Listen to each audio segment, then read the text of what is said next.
దేవునికి స్తోత్రం. Praise the lord. Hallelujah. ప్రియ దేవుని బిడ్డలారా, మీరందరూ అటెన్షన్ కలిగి ఉన్నారని నమ్ముచున్నాను.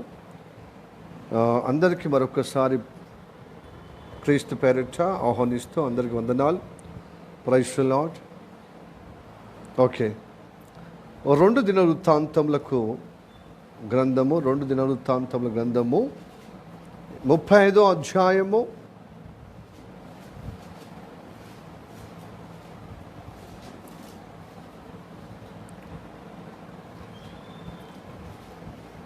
20-21 వచనాలు చదువుదాం.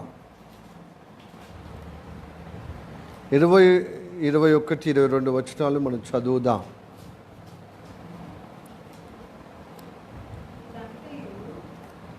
ఇదంతయు 2 దినవృత్తాంతములకు గ్రంథము 35వ అధ్యాయము 20-21-22-23 వచనాలు మనం చదువుదాము. ఓకే, ఇదంతయు అయిన తర్వాత హోషేయ మందిరమును సిద్ధపరిచినప్పుడు ఐగుప్తు రాజైన నెకో యూఫ్రాటీస్ నది యొద్దనున్న ఆ అర్కెమిషు మీదికి దండెత్తి వెలుచుండగా హోషేయ అతని మీదికి బయలుదేరెను. అయితే ఆ రాజైన నెకో అతని యొద్దకు రాయబారులను పంపి, యూదారాజా, నీతో నాకేమి? ఆ పూర్వం నుండి శత్రువులైన వారి మీదికే గాని నీ మీదికి నేను నీ మీదికి రాలేదు. త్వర చేయమని నాకు ఆజ్ఞాపించను గనక దేవుడు నాతో కూడా ఉండి నేను నిన్ను నశింపజేయకున్నట్లు ఆయన జోలికి రావద్దని చెప్పి ఆజ్ఞాపించెను. ఆయనను హోషేయ అతనితో యుద్ధము చేయగోరి అతని యొద్ద నుండి తిరిగిపోగా పోక మారువేషము ధరించుకొని యెహోవా నోటి మాటలుగా పలకబడిన నెకో మాటలను వినక మెగిద్దో లోయ అందు యుద్ధము చేయవచ్చెను. 23 కూడా. వీలుగాండ్రు రాజైన హోషేయ మీద బాణములు వేయగా రాజు తన సేవకులను చూచి నాకు గొప్ప గాయములు తలిగెను. ఇక్కడ నుండి నన్ను కొనిపోవుడని చెప్పాను. ఈ వాక్యము మన వినికిడిలో దేవుడు ఆశీర్వదించునుగాక. Amen. Praise the lord. Hallelujah. Praise the lord. Praise the lord. ప్రియ దేవుని బిడ్డలారా, ఈ వాక్యము బట్టి మనము ప్రార్థన పూర్వకంగా చదివిన ఈ వాక్యం ద్వారా దేవుడు మనతో మాట్లాడటానికి ప్రార్థన చేద్దాం. సర్వశక్తిమంతుడా, నీకు వందనాలు, స్తోత్రము తండ్రి. ఈ సమయములో మమ్మల్ని ఆస్వాదించి నీ జీవులు స్థిరపరిచి ప్రభా, నీ ప్రణాళికబద్ధమైన మాటలు మేము గ్రహించేటట్లుగా మమ్మల్ని గొప్పగా నీ పరిశుద్ధాత్మ చేత అయ్యా మాట్లాడమని, మాలో ప్రభా ఆ కార్యము జరుగునట్లుగా చక్కగా ప్రభు వినిపించి చెవులు గ్రహించే మనసు మాకు ప్రసాదించము. దుష్టుని యొక్క ఆలోచన, వాని కుయుక్తులు, వాని ప్రభావం యావత్తును ఇదివరకు నువ్వు ధ్వంసం చేసినందుకు వందనాలు. రక్త ప్రోక్షణ ద్వారా అందరము వినేటట్లుగా అద్భుతంగా మా జీవితంలో నీవు కోరిన మార్పు కలిగిన జీవితం నడిపించే విధంగా నీ వాక్య ప్రణాళికను మాకు తెలియజేసి మనం ధన్యకరంగా మా జీవిత యాత్రలో అయ్యా మా యాత్రలో ఒక తోడుగా ఉండి నడిపించమని, నీ చిత్తవృత్తులు నిలబెట్టే విధంగా మాట్లాడమని యేసయ్య నామములో అడుగుచున్నాము పరమ తండ్రి. ఆమేన్. Praise the lord, hallelujah. ప్రియ దేవుని బిడ్డలారా, 2 దినవృత్తాంతముల గ్రంథమందు మరి 35వ అధ్యాయము 20 నుంచి 23 వచనాలు 24 వచనాల వరకు ఉన్నటువంటి విషయాలు మనము 23 వరకు చదివాము. 24 కూడా అవసరమైతే మీరు కూడా చదవచ్చు తర్వాత. సరే, ఇప్పుడు ఇక్కడ విషయము మీకు తెలియజేయటకు ఇష్టపడుతున్నాను. ప్రియ దేవుని బిడ్డలారా, దేవుని కార్యము మన పట్ల జరుగునట్లుగా దేవుని యొక్క ఉద్దేశంలో సంకల్పాలు, ప్రణాళికలు మనం తెలుసుకోవాలి.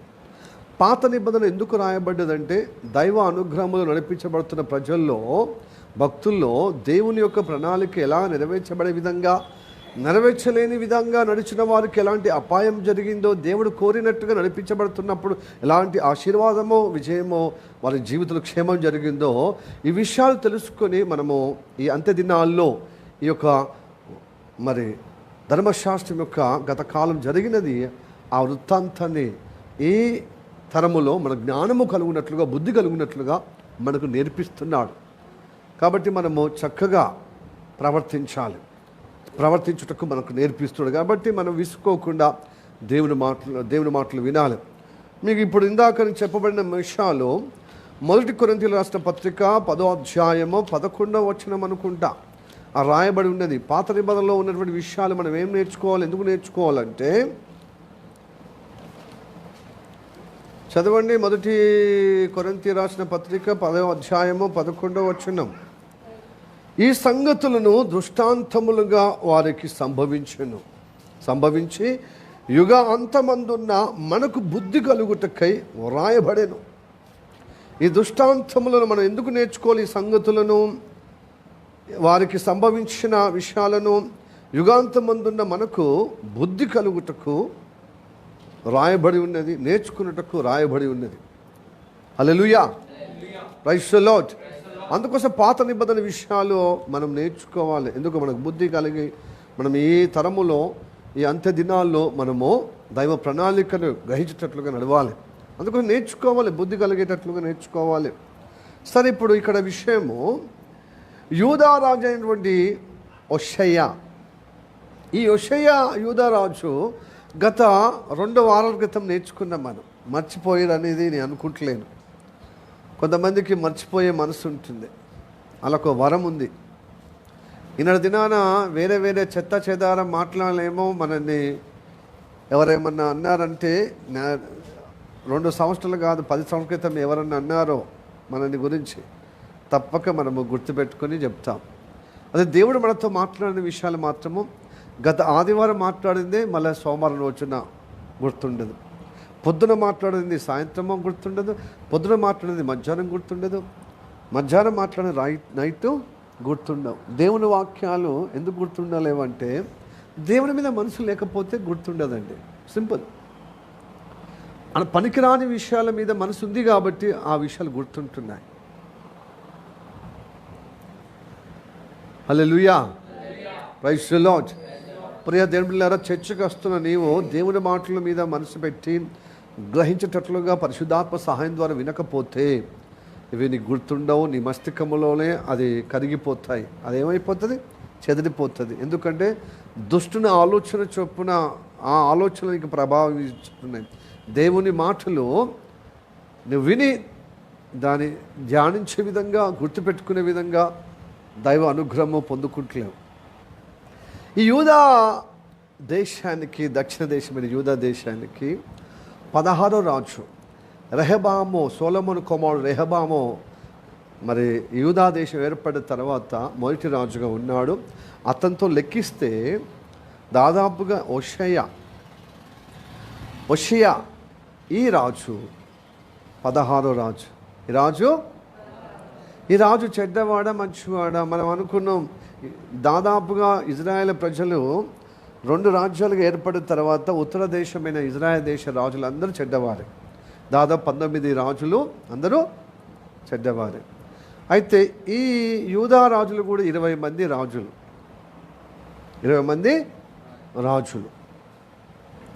ఈ 20 మంది రాజుల్లో దాదాపుగా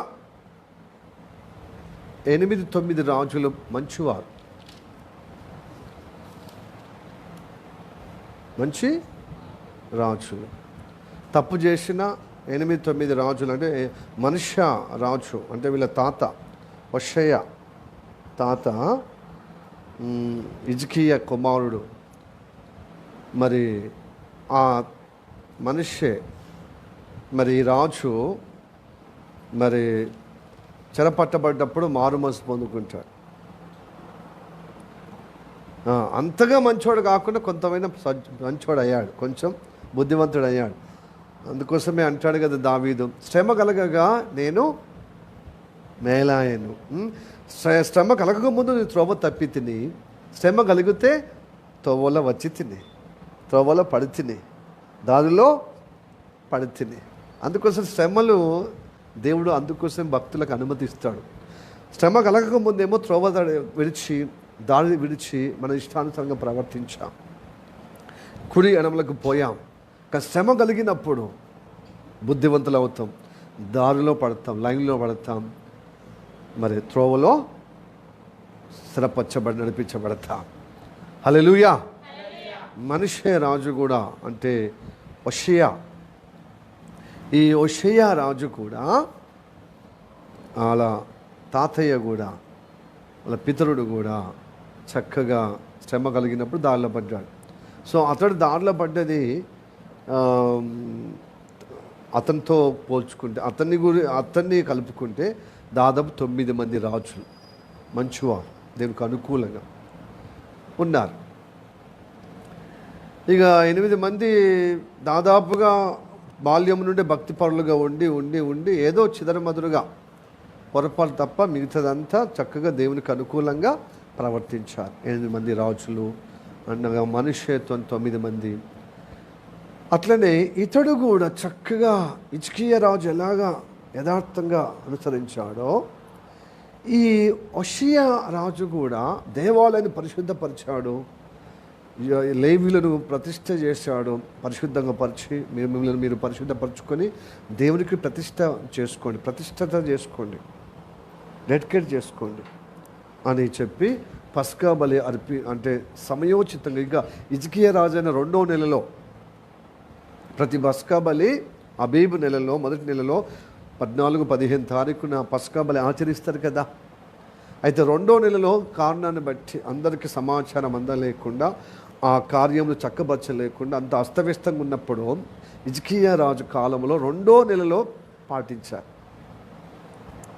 కానీ అలా కాకుండా ఈ హోషేయ ఈ రాజు కాలములో మొదటి నెల 14-15 తారీఖున పస్కా బలి ఆచరించారు. హల్లెలూయా. సరే, ఇప్పుడు హోషేయ రాజు అన్నిట్లో చక్కగా కార్యం చేశాడు. దావీదు కాలంలో, సొలొమోను కాలంలో జరిగింది చూడు పస్కా బలి, అట్లా వైభవంగా జరిగించాడు గొప్పగా.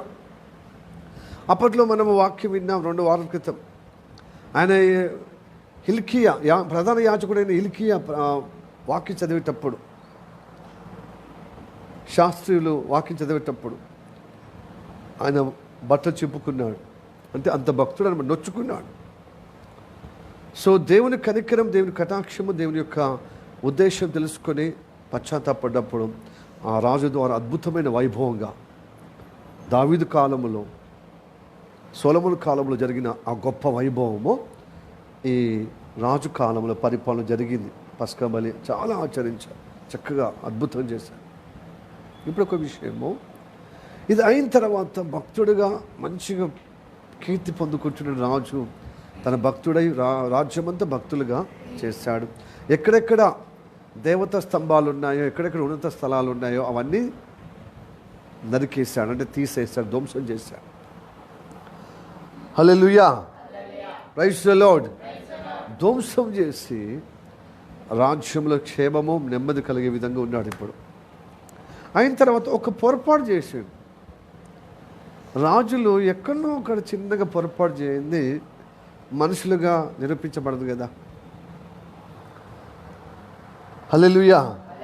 సాధారణమైన పొరపాటు కాదు, అది దైవ ప్రణాళిక తెలుసుకోలేని పొరపాటు. ప్రియ దేవుని బిడ్డలారా, ఈ విషయంలో మనం ఒకటి నేర్చుకోవాలి. ఈ రాజు చేసిన పొరపాటు మన జీవితంలో కూడా జరిగే విధంగా అవకాశం ఎక్కువ ఉంది. మనకు భక్తి చేసినప్పుడు కొంచెం అతిశయం ఎక్కువ వస్తుంది. భక్తులు ఏమొస్తుంది? అతిశయం. పాజిటివ్ అతిశయం వేరు, కానీ కొంతవరకు కొంత గర్వం వచ్చేస్తుంది. మనం పరిశుద్ధంగా ఉన్న, దైవ కార్యాలు మన ద్వారా జరిగిన, ప్రార్థన ఎక్కువ చేసిన, బైబిల్ ఎక్కువ చదివిన, సువార్త ఎక్కువ చేసిన, నశించే వారి పట్ల భారం కలిగి ప్రార్థన చేసిన, ఉపవాస ప్రార్థన చేసిన, ఒక పరిశుద్ధత కలిగిన గర్వం వచ్చేస్తుంది. అతిశయము అసలు దేవుడు నాకు తోడై ఉన్నాడు, నేను ఏది చేసినా దేవుడు నాకు విజయం ఇస్తాడు, నన్ను కరుణిస్తాడు, కటాక్షిస్తాడు, నాకు ఫలం ఇస్తాడని ఒక ధీమా, నిషేధ, ఒక అతిశయం ఉంటుంది. అలాంటి అతిశయమే ఈ యొక్క హోషేయ రాజుకు వచ్చింది. తన పొలిమేరలో ఐగుప్తు రాజు పోతున్నాడు, ఫరో నెకో.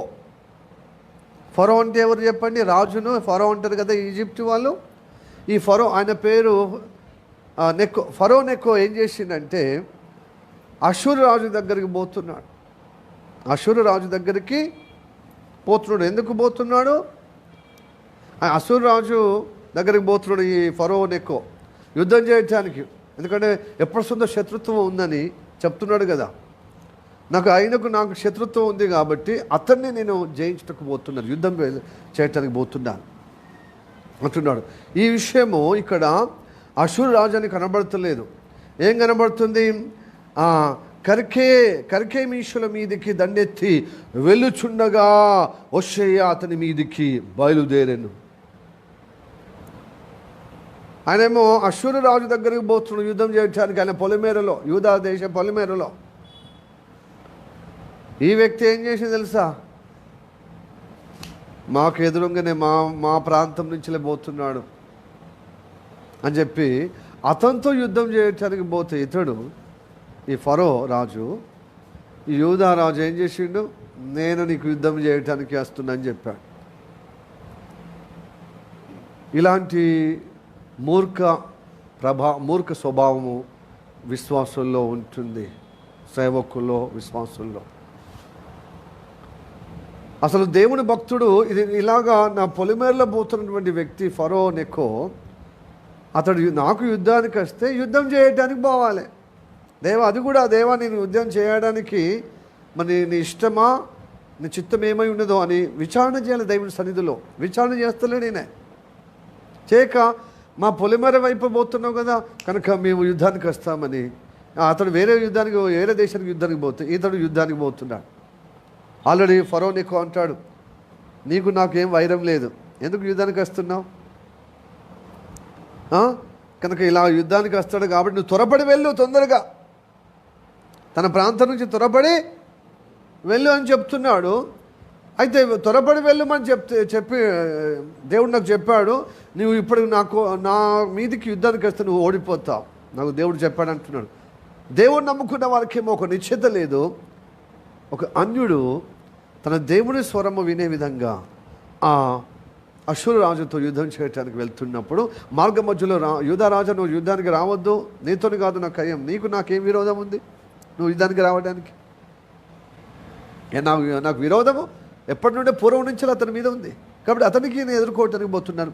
ఒకవేళ నువ్వు యుద్ధానికి వచ్చినా, కారణం లేకుండా యుద్ధానికి వచ్చినా, ఇట్లా చెప్పినా కూడా యెహోవా మాటగా నాకు దేవుడు తెలియజేశాడు, నువ్వు వినకపోతే నువ్వు అపజయ పాలవుతావు, నువ్వు చంపబడతావు, నువ్వు మరణిస్తావు అంటున్నాడు ఈ ఫరో నెకో.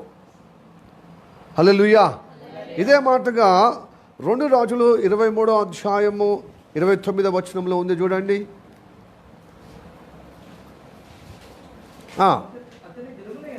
అతని దినములందు ఐగుప్తు రాజైన ఫరో నెకో అషూరు రాజుతో యుద్ధము చేయుటకై యూఫ్రటీస్ నది దగ్గరకు వెళ్ళుచుండగా తను ఎదుర్కొని వచ్చిన రాజైన యోషేను మెగిద్దో దగ్గర కనుగొని అతన్ని చంపెను అని ఉన్నది. ఫస్ట్ చంపే ముందు ఏమన్నా తెలుసా? నువ్వు యుద్ధానికి రావద్దు, నీతో నాకేం ఖాయం లేదు, ఒకవేళ నువ్వు వస్తే దేవుడు దేవుడు నా చేతిలో నీ ప్రాణం పెట్టావు అంటే నా చేతికి నువ్వు చనిపోతావు, నా చేతి ద్వారా నువ్వు చనిపోతావు అంటున్నాడు. అలా అన్నప్పుడు మాట వినాలి కదా. వెళ్ళే అతని దగ్గర నుండి తిరిగి మారువేషంగా పోతున్నాడు. ఎంతుడు చూడండి, అంటే ఇతనికి ఎంత గర్వం ఉంది చూడండి. అంటే దేవుడు నన్ను ఇంత ఏర్పరచుకున్నాడు, నా భక్తితో నా విశ్వాసముతో ప్రజలందరికీ మేలు జరిగింది, ఎంత గొప్పగా దేవుడు నన్ను ఏర్పరచుకున్నాడు కనుక దేవుడు భక్తుడిగా నేను దేవుని సాక్షిగా నిలబడుతున్నప్పుడు దేవుడిని సాయం చేస్తాడు. ఇలాగ చాలామంది ఉన్నారు. దేవుని ప్రణాళిక తెలుసుకోకుండా నేను ఎట్లో చర్చికి పోతున్నాను, ప్రార్థన చేస్తున్నాను, బైబిల్ చదువుతున్నాను, నా ఇంట్లో ప్రార్థన పెట్టుకుంటున్నాను, నా ఇంట్లో ప్రార్థన జరుగుతుంది, మనం ప్రార్థనలు గడుపుతున్నాను, ఉదయం సాయంత్రము దేవుని సాక్షులు నడిపించబడుతున్నాను కనుక నాకు ఏది ఎదురుపడ్డా, నాకు తోచినట్టుగా ఏది నేను చేసినా నాకు విజయము కలుగుతుంది, నాకు అపజయం కలగదని నువ్వు భ్రమలో ఉండకూడదు సహోదరుడా. దేవుని యొక్క చిత్తం తెలుసుకోవాలి, దేవుని యొక్క ప్రణాళిక తెలుసుకోవాలి. ఈ రాజు అదే పొరపాటు చేసిండు. నువ్వు గొప్పగా దేవుని చేత నడిపించబడ్డావు, అది కాదలేని సత్యం. నీ ద్వారా నీ జీవితము రాజ్యమంతడు చక్కబరిచి దేవుని ప్రణాళిక అప్పటిదాకా తన తండ్రి ద్వారా తన తాత ద్వారా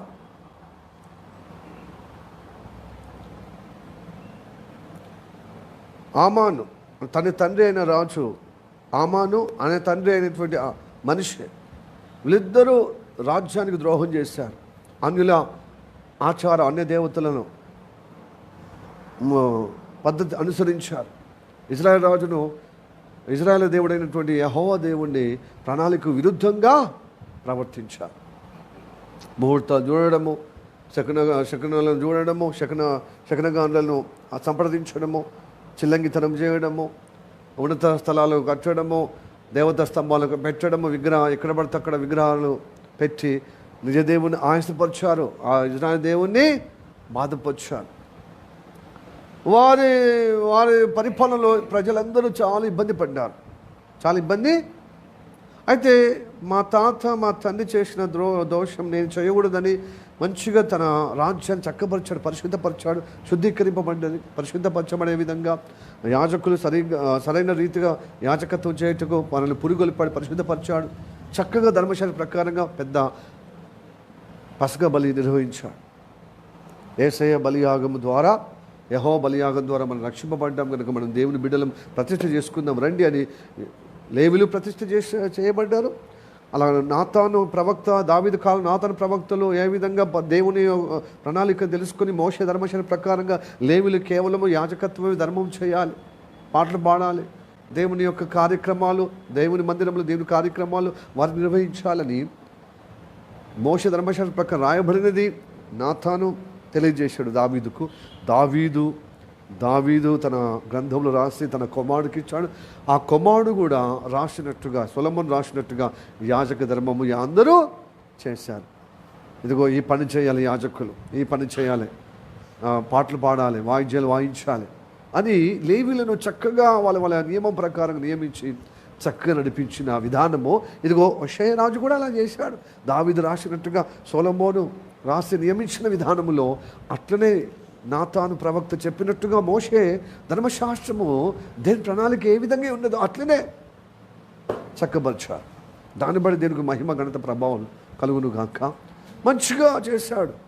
అదంతా అయిపోయిన తర్వాత ఒక్క పొరపాటు, ఇదేంటి తెలుసా, తన పొలిమేరలో తన వైపున పోతున్నటువంటి రాజును తన మీదకి రాకుండా ఉన్న వ్యక్తిని ఎవరితోనో యుద్ధం చేయడానికి ఆ మధ్యలో అనవసరంగా కల్పించుకొని తనకు మరణం గావించుకున్నాడు. ఇలాగా మనం చాలాసార్లు భక్తి పనులు చేస్తారు, ఇది చాలా తప్పండి. దేవుడు నిన్ను గొప్పగా ఏర్పరచుకుని నీ ద్వారా అద్భుతమైన కాలం జరుగుతున్నాయి, సమాధానము నీ ద్వారా జరుగుతుంది. కుటుంబంలో, సమాజంలో, సంఘములో మంచిదే. కానీ గాడికి పోయేదాన్ని దారిలో పోయిన దానయ్యతో ప్రతి ఒక్కరితో ఏదో ఒకటి గెలుపుకొని జగడం పెట్టుకొని సమాధానం ఉండవలసిన నీవు అనవసరమైనటువంటి సమాధానం పోగొట్టుకునే విధంగా, లేకపోతే భక్తే పోగొట్టుకునే విధంగా ప్రవర్తించకూడదు. నీ మీదికి వస్తేనే దేవుని దగ్గర అడగాలి, ఎట్లాగ ఇతన్ని ఎదుర్కోవాలి. హల్లెలూయా. నువ్వు భక్తుడు కదా, నువ్వు విశ్వాసి కదా, దేవుడి చేత గొప్పగా ఏర్పరచుకొని నువ్వు దేవుని యొక్క చిత్తం నెరవేర్చే విధంగా నడిపించబడుతున్నావు, బలమైన సాధనమని నువ్వు నలుగురిలో గొప్ప సాక్ష్యం కలిగినా నువ్వు ఏది పడతాడు చేస్తే దేవుడు నిన్ను ఒప్పుకుంటాడు, నేను కాపాడుతాను, నేను విజయంలో నడిపిస్తానని అనుకోకూడదు. చూడు, అదే కదా గర్వం వచ్చేసింది. హోషేయ రాజు వేరే రాజు అంటే ఐగుప్త రాజు ఫరో నెకో ఆ అషూరు రాజు మీదకి పోతున్నాడు. అతడు నాకు ఎప్పటిదో విరోధి కాబట్టి ఆ విరోధిని బట్టి నేను ఏం చేస్తున్నాను, అతన్ని యుద్ధం చేయడానికి పోతున్నా, అతడిని నేను జయించడానికి పోతున్నాను. యోధా రాజా హోషేయ, నువ్వు నా మీదికి రావద్దు, నీతో నాకేం విరోధం ఉంది అని అంత మంచిగా చెప్పినప్పుడు అక్కడి నుండి తిరిగి మారు వేషంతో పోతున్నాడు. మారువేషంగా పోతే ఏమైంది తెలుసా? అహాబు కాలములో రామోత్గిలాదును ఎదుర్కొనే విధంగా పోతున్నాడు కదా. అప్పుడు సిరియా దండి వచ్చినప్పుడు ప్రవక్తలు, అబద్ధ ప్రవక్తలేమో అతనికి అడుగులకు మడుగుల్లోకేవారు, అతని కింద అతను ఇచ్చినటువంటి జీతభత్యంలో అమ్ముడుపోయినటువంటి వాళ్ళేమో ఆయన విజయానికి, ఆ యుద్ధానికి దేవుని చిత్తమే నీకు విజయం ఇస్తాడని అందరూ చెప్పారు, ఒక 400 మంది ప్రవక్తలు. కానీ దాంట్లో ఒక ప్రవక్త, మీకా ప్రవక్త, నువ్వు పోవద్దు, ఇజ్రాయెల్ ప్రజలారా, కాపోలేని ఇజ్రాయెల్ ప్రజలుగా ఉన్నారు, మీ ఇళ్ళకి వెళ్ళిపోండి, ఎందుకు యుద్ధానికి వచ్చా, అవసరం లేదు. ఒకవేళ యుద్ధము అహాబు రాజు వెళ్తే అహాబు రాజు తిరిగి రాడు, అపజయమే, చనిపోతాడు అన్నా కూడా ఈ 400 మంది ప్రవక్తలు చెప్పినదే పట్టించుకొని పోయాడు. పైపెచ్చి ఇతన్ని శిక్షించుటకు, ఇతను దండించండి, ఇతను బంధించండి అని చెప్పి, నేను పోయొచ్చే వరకు ఇతన్ని అన్నం అంటే ఖరాబైన అన్నం ఆహారం ఇవ్వండి అని చెప్పి వెళ్ళిపోయినప్పుడు ఎక్కడో తేడా వచ్చిందనమాట. అతని సర్దకుడా ఇయ్యప్పుడు ఆ యూదారాజు అయినటువంటి యెహోషాపాతు ఏమని తెలుసా, నువ్వు నీ వేషంతోనే రాజుగా, కానీ నేను మారువేషం వేసుకుంటాను, నేను ఇజ్రాయెల్ రాజుగా ఉండకుండా నేను మారువేషం సేమ్ హోషేయ మారువేషం వేసి యుద్ధానికి వెళ్ళిపోయిండు. ఇద్దరు కూడా మారువేషం వేసి యుద్ధానికి పోతున్నప్పుడు ఏమైపోయింది, ఒకడు గురి చూడకనే యుద్ధము చాలా భయంకరంగా బహుబలంగా జరుగుతుంది సిరియా రాజ్యముతో. అప్పుడు చాలామంది అన్నారు అన్నమాట, చాలామందితో అన్నాడు, అధిపతులతో, శతాధిపతులతో, సహస్రాధిపతులతో, ఆ యొక్క సిరియా రాజు, నువ్వు ఎవరు పడితే వాళ్ళను యుద్ధం చేయొద్దు, మీరు మీ ఎనర్జీ వేస్ట్ చేసుకోకండి, ఇజ్రాయెల్ రాజు ఎవరైతే ఉన్నారో అతనితో యుద్ధం చేయండి, అతనితో మనం యుద్ధం, అతను జయించే విధంగా యుద్ధం చేయాలి మీరు బలంగా అన్నప్పుడు, వేషం మార్చింది కాబట్టి యూదారాజే ఈ ఇజ్రాయెల్ రాజు అనుకుని యూదారాజును ఏం తరుముతున్నారనమాట. అతడు కేక పెట్టుకుంటూ ప్రభువా నన్ను కాపాడమంటే నీతిమంతుడు గనక, భక్తిపరుడు గనక కాపాడి, అప్పుడు ఆ కేక పెట్టుకుంటూ పరిగెత్తుకుంటూ పారిపోతుంది చూడు, ఇతడు ఇజ్రాయెల్ రాజు కాదు అని చెప్పి వదిలిపెట్టారు. మరి ఇజ్రాయెల్ రాజు ఎవరు అని వాళ్ళు అనుకుంటున్నారు. ఈ లోపల ఒక విలువిద్యకారుడు విల్లంబులేసిండు అనమాట.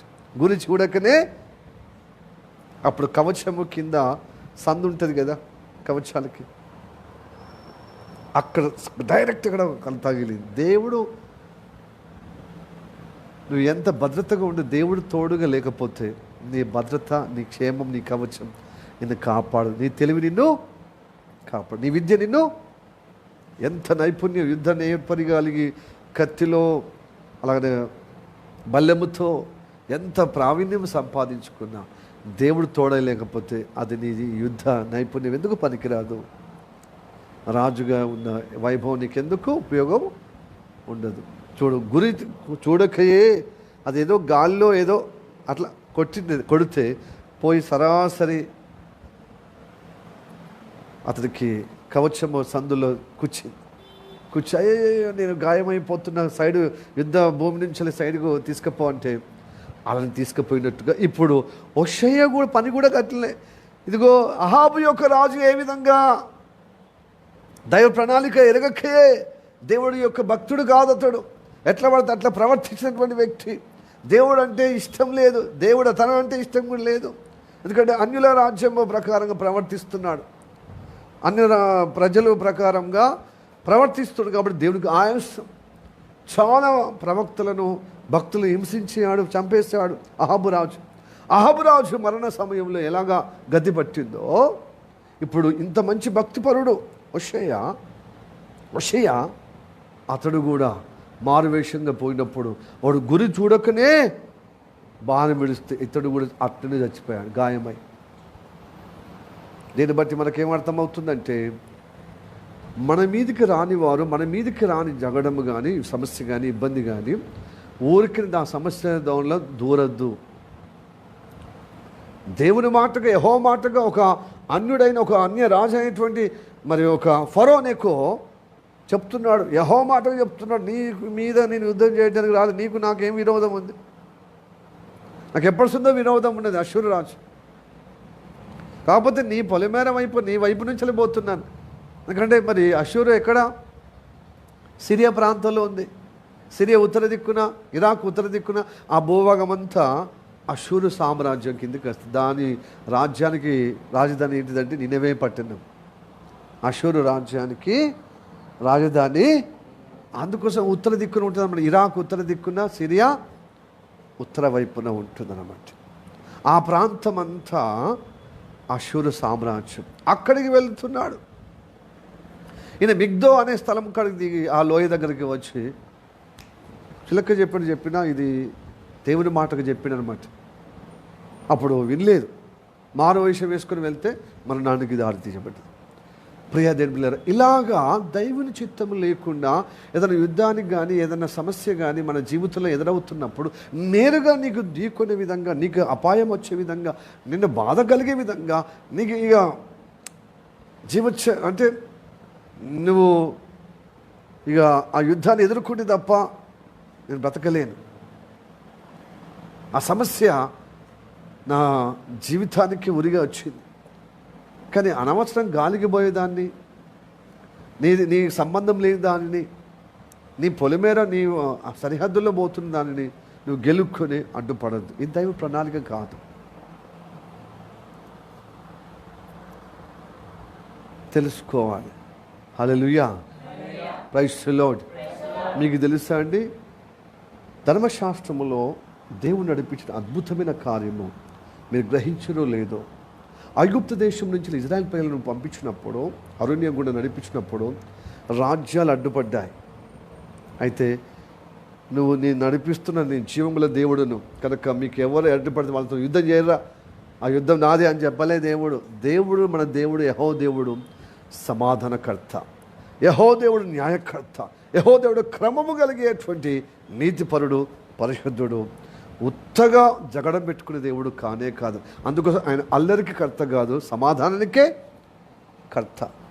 సాధనంత వరకు అందరితో సమాధానము కలిగి ఉండుమనే పురమాయిస్తున్నాడు, మనల్ని ప్రేరేపిస్తున్నాడు, మనల్ని ప్రోత్సహిస్తున్నాడు, బలపరుస్తున్నాడు. హల్లెలూయా, ప్రైజ్ ది లార్డ్. హెబ్రీయులకు రాసిన పత్రిక 12వ అధ్యాయము 14వ వచనం చదవండి. అందరితో సాధ్యనంత వరకు సమాధానంగానే ఉండమంటున్నాడు. అందరితో సమాధానమును పరిశుద్ధతయు కలిగి ఉండుటకు ప్రయత్నించుడి. పరిశుద్ధత లేకుండా ఎవడును ప్రభువును చూడడు. సరిపోయింది. హల్లెలూయా. పరిశుద్ధపరచబడ్డాడు హోషేయ. తనతో పాటు తన సైన్యము, తన రాజ్యము, తన ప్రజలను పరిశే విధంగా ప్రేరేపించాడు, ప్రోత్సహించాడు. లేవీయులను కూడా, యాజకులను కూడా యాజక ధర్మమునంతా పరిశుద్ధపరచబడే విధంగా, పరిశుద్ధ చేసే విధంగా, ప్రతిష్ఠ చేసే విధంగా చేశాడు. కానీ సమాధానము కోరుకునే విధంగా విఫలమయ్యాడు. దేవుడు ఏమంటున్నాడు? ఉచ్చిక పచ్చిక కయ్యాని కాలు దూయమన్నాడా? ఎవరితోనే పెట్టుకొని నీకు తోడుగా ఉంటా అన్నాడా? నీ కాని సమస్యను నువ్వు చొరబడద్దు.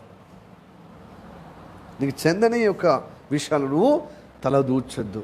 ఈ కాలంలో, ఈ రోజులలో సేవకులు కానీ, భక్తులు కానీ నేను పరిశుద్ధపరచబడే విధంగా నేను దేవునికి అనుకూలంగా జీవిస్తున్న ఒకే ఒక నెపముతో, ఆ నిశ్చయత, ఆ ధైర్యముతో వచ్చిన సమస్యాంతి ఎదుర్కొనే విధంగా, నీకు కానీ సమస్య కాదు, ఆ యుద్ధం నీది కాదు, అది పక్కోళ్ళది యుద్ధం. ఎందుకు కయ్యం పెట్టుకోవాలి? నువ్వు అవసరమైతే సమాధాన పడే విధంగా ఉండాలి. ఆ విషయాన్ని ఆరాధిస్తే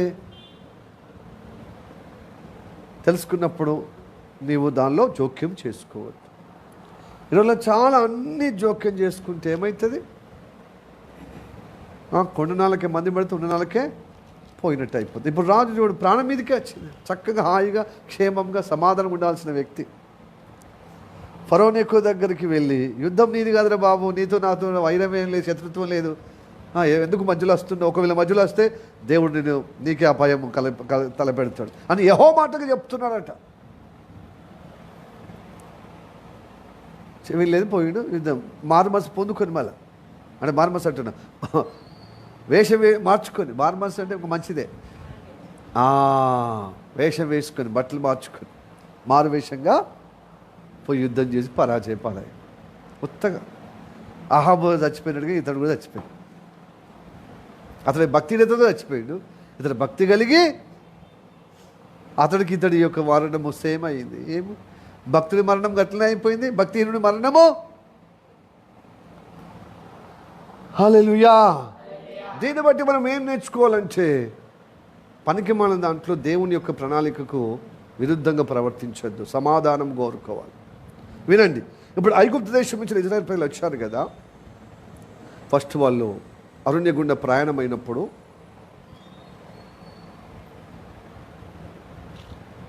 ఏదేమో వాళ్ళు ఎదురయ్యారు. ఏదోము, షెయూరు ప్రాంతం, ఒకప్పుడు అది ఏదోము అంటే ఏషావుకి ఇచ్చిర్రు. అది ఏషావు వేసిన సంతతికి. ఏషావు ఎర్రని వాడు కనుక అతని పేరేమైంది? ఎర్ర రోమము కలిగిన వాడు కనుక ఏదోమని వచ్చి ఏదోము దేశంగా మారిపోయాడు. దేవుడు అంటాడు, ఏదోముకి ఇవ్వబడిన ఆ స్వాస్థ్యమైన స్థలం ఒక్క అంగుళం కూడా నువ్వు లాక్కోవద్దు. ఆ ప్రాంతానికి పోతున్నప్పుడు అతనితో నువ్వు సమాధానంగా నీ రాయబారులను పంపించు. నీ పొలము కానీ, నీ పంట కానీ, నీ తోట కానీ, నీ నీళ్లు కానీ నేను తీసుకోను. ఈ రహదారి రాజమార్గంలో వెళ్తాము, ఒక్కటి కూడా మేము ముట్టాం. ఒకవేళ ముడితే మేము రోకలిచ్చే మీ బావి నీళ్ళు కావచ్చు, నీ తోట కావచ్చు, నీ పంట కావచ్చు, కానీ అన్యాయంగా తీసుకోం మేము, కనుక మాకు అనుమతి నీ పొలిమేర దగ్గర నుంచి అని సమాధానము కోరమని చెప్పాడు దేవుడు. కానీ మన కింద ఇన్ని రోజులు మనకేమర్థమైంది తెలుసా? ఏదో మీరు ఎదురవుతాయి, యుద్ధం పోలే, నేనే ఉన్నాను యుద్ధం, ఎందుకంటే నా మాటగా మీరు వస్తున్నారు కాబట్టి ఐగుప్తు దేశం నుంచి వెళ్ళి, కాబట్టి మీకు ఎదురవుతున్నవారు చూసుకో నేనున్నా అని చెప్పే దేవుడు కాదు. న్యాయమైన దేవుడు, వాళ్ళని సృష్టించే దేవుడు, వీళ్ళని సృష్టించే దేవుడు, వీళ్ళని ఏర్పరచుకున్నాడు దేవుని ప్రణాళికకు, దేవుని వాగ్దానానికి.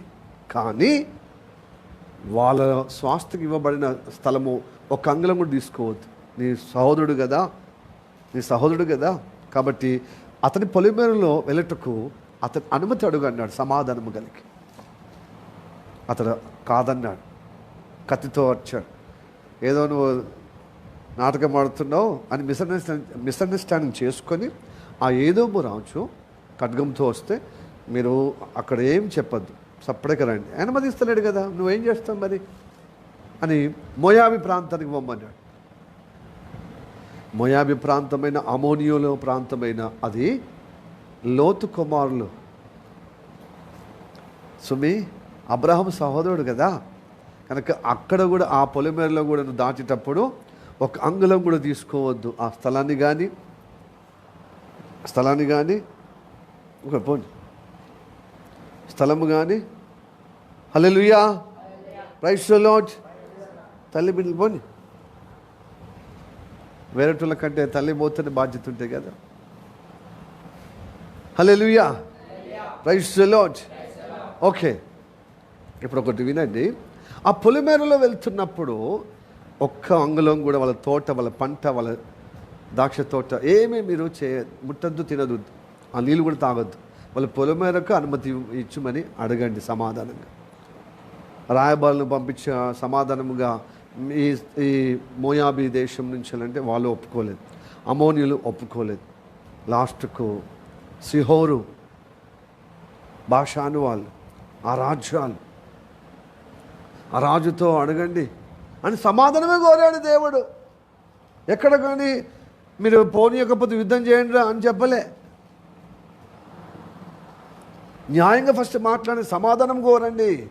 ఆ సమాధానానికి వాళ్ళు ఏకీభవించకపోతే అప్పుడు ఇప్పుడు చూడు, ఏదోమో వణిస్తలేడు, మోయాబీలు పోనిస్తలేరు, ఇంకెవరు పోనిస్తలేరు, అమోనీయులు పోనిస్తలేరు. ఇప్పుడు షీషాను, సిహోరు రాజు పోనిస్తలేడు, బాషాను రాజు పోనిస్తలేడు. మరి ఎక్కడి నుంచి వెళ్ళిపోవడం? మరి గప్పుడు యుద్ధానికి బయలుదేరాడు బిడ్డ. మరి పోనీయకపోతే ఏం చేస్తావు? అట్లా అన్నాడు అన్నమాట దేవుని యొక్క ప్రణాళిక. గనక ప్రియ దేవుని బిడ్డలారా, దేవుడు సమాధానం కోరే దేవుడు. విధి లేనప్పుడు చూడు, ఇన్ని రాజ్యాలు అంటే ఏ దిక్కు నలుదిక్కులో ప్రయత్నం చేశారు ఇజ్రాయెల్ ప్రజలు పోవటానికి. కానీ నలుదిక్కులో ఏదో పోనిస్తలేడు. మోయాబీలు పోనిస్తలేరు, అమోనీలు పోనిస్తలేరు, ఇప్పుడు బాషాను వాళ్ళు పోనిస్తలేరు, సిహోరు రాజు కూడా పోనిస్తలేడు. ఇప్పుడు పోనీయకపోతే ఏం చేస్తాడు? దేవుని ప్రణాళిక ఆగిపోతుంది. దేవుని వాగ్దానం ఇచ్చిన ఆ పాలు తెలు ప్రవహించే దేశంకి చెల్లు. అప్పుడు చెలవు యుద్ధం. హల్లెలూయా. అప్పటిదాకా యుద్ధం చేయమని చెప్పలే. ఇది ధర్మశాస్త్రం తెలుసుకున్నటువంటి ఒక హోషేయ అదే పొరపాటు చేశాడు. అరే నువ్వు సమాధానంగా, ఒక వ్యక్తి పోతున్నా నీ పొలిమేర, నువ్వు ఇజ్రాయెల్ ప్రజలు ఐగుప్తు దేశం నుంచి వచ్చిన ప్రయాణం అంతా నువ్వు తెలుసుకుంటే నువ్వు ఇలా చేయకపోదు.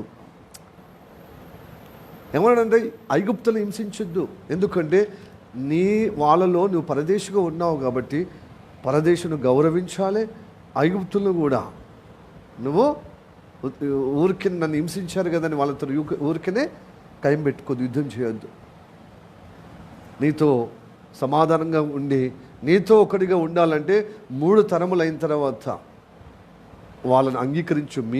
మీ మందగా, మీ ప్రతిష్ట గుంపులో అబ్రహాం సంతతిగా ఉండేటకు, యూదా వారిగా ఉండేటకు నువ్వు స్వీకరించు 3వ తరములో ఉన్నవారిని అని చెప్పాడు దేవుడు. హల్లెలూయా, ప్రైజ్ ది లార్డ్. ఇవన్నీ చదివించాలనే సమయం బాగా పోతుంది, కానీ ఆయన కొన్ని విషయాలు చదువుతున్న మీకు అర్థమవుతుంది. రండి, ద్వితోపదేశ కాండము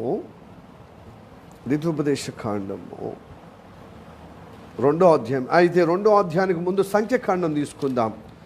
అక్కడ చదివిన తర్వాత ఇడికద్దాం. 20వ అధ్యాయము, సంఖ్యాకాండము 20వ అధ్యాయము తీయండి.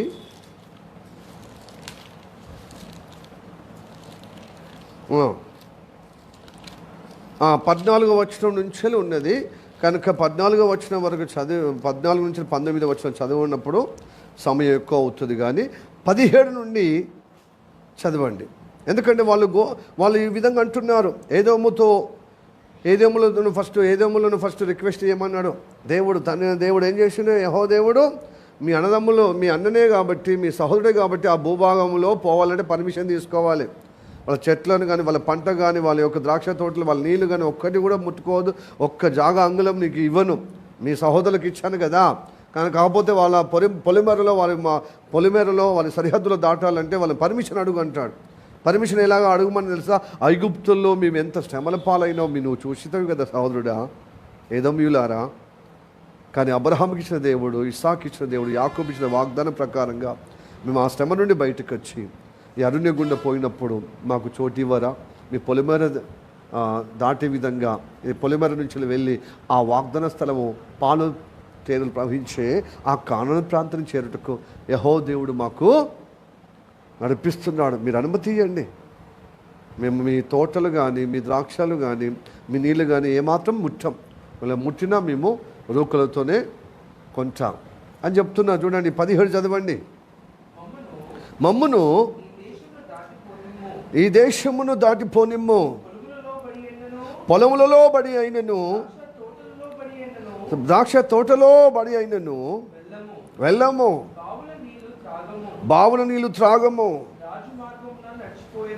నా రాజు మార్గం నడిచిపోయేదము, నీ పొలిమేరలను దాటు వరకు కుడి వైపునకైనను ఎడమ వైపుకైనను తిరగకుండా పోయిదమని చెప్పించెను. ఏదోమీయులు నీవు మా దేశంలో పడి వెళ్ళకూడదు, నేను ఖడ్గముతో నీకు ఎదురుగా వచ్చేదను సుమి అతనితో చెప్పగా, ఇశ్రాయేలీలు మేము దొంగ మార్గములో పిల్ల కాలువల వైపున పిల్లతోవల వైపున దొంగ మార్గంలో వెళ్ళాము, రాజమార్గంలో బేషరతుగా చక్కగా వెళ్తాము, మేము ఏది తీసుకోము ఇది అన్న మళ్ళీ రెండోసారి కూడా రిక్వెస్ట్ చేస్తున్నారా? రాజమార్గంలో వెళదాము, నేనును నా పశువులను నీ నీళ్లు త్రాగిన ఎడల మా వాటి విలువను ఇచ్చుకొందును. మరి ఏమీ లేదు, కాదు నడకనే దాటిపోదుము. అంతే అని అతనితో చెప్పినప్పుడు అతడు నువ్వు అసలు రానే కూడా మా దేశం నుంచి పోనే కూడదు అన్నాడు. సరిపోయింది. అప్పుడు ఏం చేస్తాడు మరి? ఏదో మీల వైపు పోయారు, వీళ్ళు బోధించలేరు కదా మరి. అట్లాగా ఏదో మీల నుంచి వెళ్ళి, మొయాబీ దేశం నుంచి వెళ్ళి, అలాగనే అమోనీయుల దేశం నుంచి వెళ్ళి, ఇట్లాగా దేవుడు రిక్వెస్ట్ చేయమన్నాడు. సమాధానంగా వారికి సమాచారం ఇవ్వండి, కొంచెం దయతలంచి అంటే మాకు కనికరించండి, మా దేవుడు వాగ్దాన స్థలం తీసుకుపోవటానికి మీ రాజ్యం నుంచి ఒక పొలిమేర దాటిపోయే విధంగా మమ్మల్ని అవకాశం ఇవ్వండి అని ఆర్జీ పెట్టుకోమన్నాడు. అట్లనే రాయబారులు పంపించి రిక్వెస్ట్ చేశారు, సమాధానం కోరారు ఫస్ట్. హలో, సమాధానం కోరాడు ఫస్ట్. సమాధానంగా రాకపోతే ఏదేమిలో కంటే, మొయాబీలో కంటే, అమోనీలో కంటే ఈ సీహోరును దంచండి. ఇక ఎవరు అత్తలేరు కదా, వాళ్ళ సహోదరులకు హస్తకుస్తో ముఖ చుట్టంలాగా దూర చుట్ట బంధువు కదా. లేవి ఎవరు? లోతు కుమారులు కదా వాళ్ళు. తర్వాత ఏదో వీళ్ళు సహోదరుడు కదా, వాళ్ళని పక్కన పెట్టిగా వీళ్ళతో యుద్ధం చేయమని చెప్పాడు. ఫస్ట్ సమాధానం కోరమన్నాడు దేవుడు. అయిందానికి కాందానికి యుద్ధానికి కయ్యానికి కాలు దూమని చెప్పలేమని దేవుడు. ఆ ప్రణాళిక తెలుసుకోవాలి. హల్లెలూయా, ప్రైజ్ ది లార్డ్. ఇప్పుడు చదవండి సంఖ్యాకాండము 21వ అధ్యాయము 21, 22 చదువుదాం. అమోరీయులు చూడు, అమోరీయులు రాజైన ఇశ్రాయేలీలు అమోరీయుల రాజైన సిహోనును యొద్దకు దూతలను పంపి మమ్మను మీ దేశంలో వెళ్ళి పడి వెళ్ళదము, మేము పొలములైనను ద్రాక్ష తోటలకైనను పోము, బావుల నీళ్లు త్రాగము, మేము నీ పొలిమేరను దాటు వరకు రాజమార్గములోనే నడిచిపోదామని అతనితో చెప్పించిరి. అయితే సీహోను ఇశ్రాయేలీలను తన పొలిమేరలను దాటనీయలేదు. మరియు సీహోను తమ సమస్త జనులను కూర్చుకొని ఇశ్రాయేలీలను ఎదుర్కొనుటకు అరణ్యంలోనికి వెళ్ళి యహాజుకు వచ్చి అది కావాలని ఎవరితో యుద్ధం చేయదండి ఇజ్రాయెల్ ప్రజలు, దేని బిడ్డలు ఎవరితో కావాలని కయ్యము పెట్టారు. కయ్యానికి వస్తే మాత్రము సమాధానం కోరు. యుద్ధానికి వస్తే ఫస్ట్ నువ్వు సమాధానం, ప్రేమ సమాధానం కోరు. ఆ సమాధానం కోరినా కూడా వినలేదనుకో, అప్పుడు ఇక వాళ్ళు ఏ బలంతో వస్తున్నారు యుద్ధం, అప్పుడు మీకు తోడై ఉంటాను, నేను మీకు తోడుగా ఉంటాను, ఈ యుద్ధం మీది కాదు నాది. అట్లా దేవుడు సహాయం చేస్తాడు. హల్లెలూయా, ప్రైజ్ ది లార్డ్. దైవ ప్రణాళిక తెలుసుకోండి దేవుని బిడ్డలారా. ఈ మధ్యలో చాలామంది దేవుని శోధిస్తారు. అందుకోసం యేసు ప్రభు దగ్గర సాతాను ఏమంటాడు? ఈ దేవాలయం నుంచి దుంకు అంటే ఏమన్నాడు? దేవుడు నిజంగా దేవుడు నిజమైన దేవుడు అయితే, నేను నమ్ముకున్న దేవుడు గొప్ప దేవుడు అయితే, నేను దేవాలయానికి ఎక్కి నేను దుంకినప్పుడు కాపాడాలి అన్నప్పుడు యేసయ్య అన్నాడు. అలా చేసిండా? మనమైతే అట్లా చేస్తాం. మన దేవుడు గొప్ప దేవుడు, మహిమగల దేవుడు, నిరూపిస్తానని. దేవుడు నిరూపించే విధంగా నీ జీవితంలో ఉండాలి. ఉచ్చికి పచ్చిగా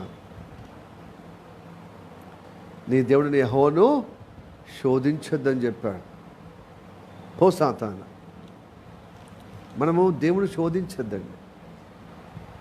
దేవుడి చిత్తం తెలుసుకోవాలన్నమాట. ఎందుకు ఎక్కాలి నేను పనికి మాలిన? దానివల్ల ఏమి ఉపయోగం? నీకు ఉపయోగమో 10 మందికి ఏమైనా ఉపయోగమో? ఉత్తగా తిండి ఎక్కువై గర్వంతో అహంకారంతో ఆ దేవాలయం శిఖరం మీద ఎక్కాలి, దుంకుడం ఏంది? ఆ దేవుని అలా చేయొచ్చా? నీవు ప్రయాణమై పెద్ద కొండలు లోయలు వచ్చినప్పుడు ఇక అక్కడి నుంచే నీ దారి ఇక ఎటు పోవటానికి లేదు. మరి చూస్తేనేమో శత్రువులు వెనక వస్తున్నారు, ముందేమో ఎర్ర సముద్రంలాగా పెద్ద లోయ ఉంది. ఏం చేయాలి? అప్పుడు దేవుడు అద్భుతం చేస్తాడు. 4 వైపులో దారి మూసుకపోయింది. ఇప్పుడు జీవోత్సవం అంటే ఇక మరణంతో పోరాటం. ఇప్పుడు వెనక పోతేనే శత్రువులతోనే, ముందుకు పోతే పెద్ద లోయ. అందుకోసమే ఒక సామెత ఉంది కదా, ముందు ఒక లోయ వెనక ఒక గొయ్యి. ముందు ఒక ఏమంటారు చెప్పండి?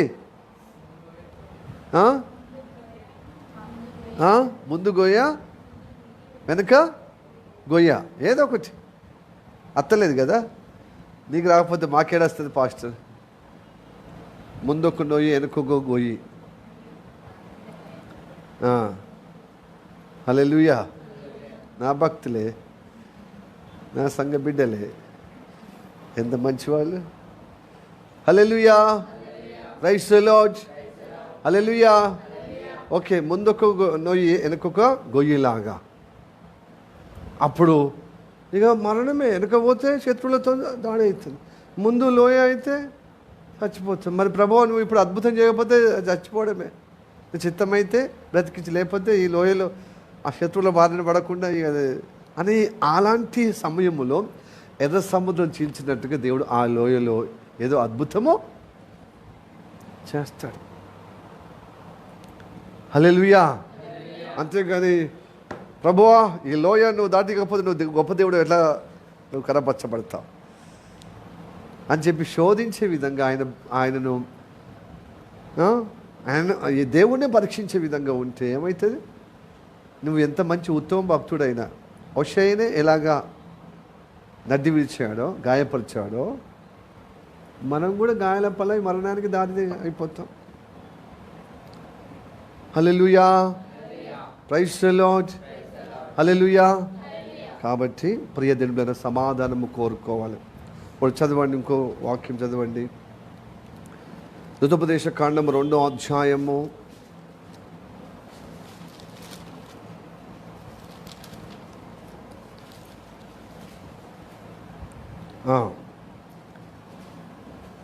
27, 28, 29 కూడా చదవండి.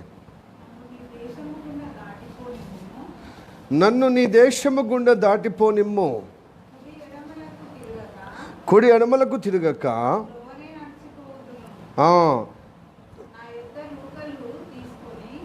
కుడివైపున కుడి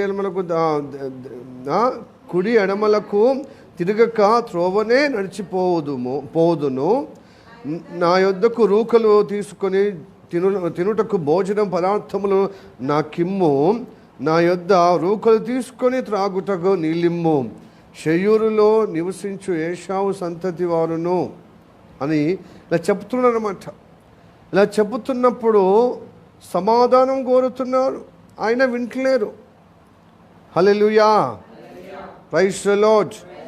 హల్లెలూయా, hallelujah, praise the lord, praise the lord.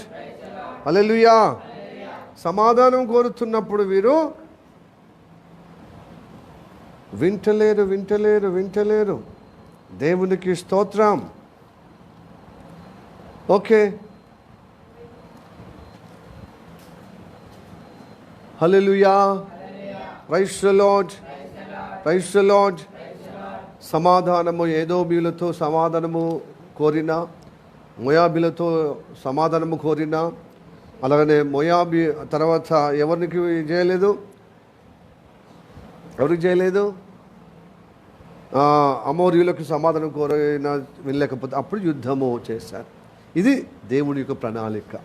అయితే ఈ హోషేయ రాజు అలాగా చేయకుండా అనవసరంగా ఆయనతో యుద్ధం చేయకుండా ఫరోతో పెట్టుకొని తన జీవితానికి మరణముతో ఒక భక్తిహీనుడు హాబుర చనిపోయినట్టుగా అతను చనిపోయి చరిత్రలో హీనుడు అయిపోయాడు. అంటే చీటికి మాటికి మనం ఎంత భక్తిపరులమైనా దైవ ప్రణాళిక తెలుసుకోకుండా, దాని నడిపింపును కోరకుండా, నేను భక్తుడే కాబట్టి నా పొలిమేర ఎందుకని, నువ్వు ఒకప్పుడు పొలిమేరను నువ్వు సమాధానం కోరితే వినలేనటువంటి విధంగా ఆ శత్రురాజ్యం ఏ విధంగా మీకు యుద్ధానికి వచ్చినప్పుడు ఎంత ఇబ్బందో, నువ్వు యుద్ధానికి రావద్దు కదా వేరేటోళ్ళు పోతే.